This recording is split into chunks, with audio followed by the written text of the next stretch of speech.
Hi guys, so eto nga, si Krakitero, no? So, meron akong gagawing online class para sa Microsoft Office. So, ang gagawin nyo lang is tingnan or open yung link sa ilalim. Meron ditong Google link, na para sa mga gusto mag-register at mag-join sa online class. Ang gagawin nyo lang is isulat yung inyong pangalan at address. Okay?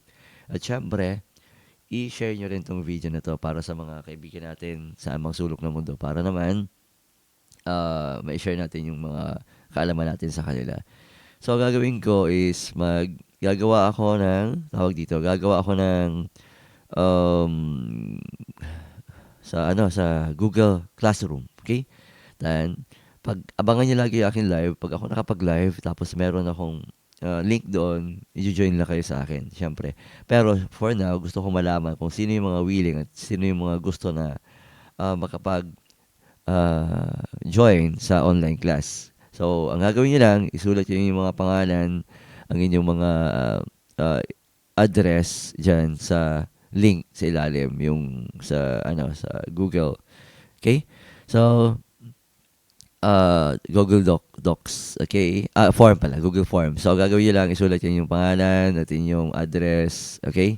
Kung saan man kayo nasulok ng mundo gusto kong malaman. At yun. At kung marami tayo, syempre, itutuloy natin yan. Ilalagay ko yung link sa ilalim ng Google Classroom para makapag-live tayo. Pwede kayo magtanong online kung ano yung mga gusto nyo malaman about sa Microsoft Office or about sa Word, Excel, and sa PowerPoint. Okay? So, napakaganda yung lesson na yan. So, ano pang inaantay nyo, no? Register na kayo dito sa link na to. Okay? Para malaman ko kung ilan tayo. At pag marami tayo, tutuloy natin yan. Mag-online class tayo for free. Walang bayad. 1 oras lang yan. So, at least, meron kayong idea. Magkakaroon kayo ng idea. Malaman nyo kung paano gamitin yung mga bagay-bagay dito sa mundo. Okay? Lalo na doon sa mga nangangarap na mag-work sa office. Kasi, alam naman natin na pag nasa office ka, siguradong ikaw ay, papagawain ng inyong mga boss ng mga bagay-bagay dito sa office, dito sa Word, dito sa Excel, dito sa PowerPoint, lalo sa presentation, lalo sa mga letter, ang Word. Sa Excel naman, yung mga data na, paano mag-input ng data, kung paano gawa ng table. Marami tayong matutunan dito. So, gagawin nyo lang, walang iba kundi i-share ang video na to para madami tayo magkakasama habang naka-online tayo, tutorial. So, yun. So, ano pa inaantay nyo guys? Ayan, mag-register na kayo dito sa link.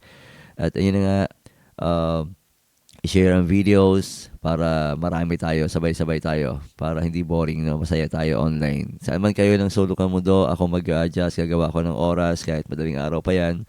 Sa Pilipinas man kayo, sa ibang bansa, ayusin natin yung oras, yung schedule, para maganda yung ating, pag-uusap, no? Pag-share ng tutorial na to about sa Microsoft Office. So, yun guys, please don't forget to subscribe, hit like and share.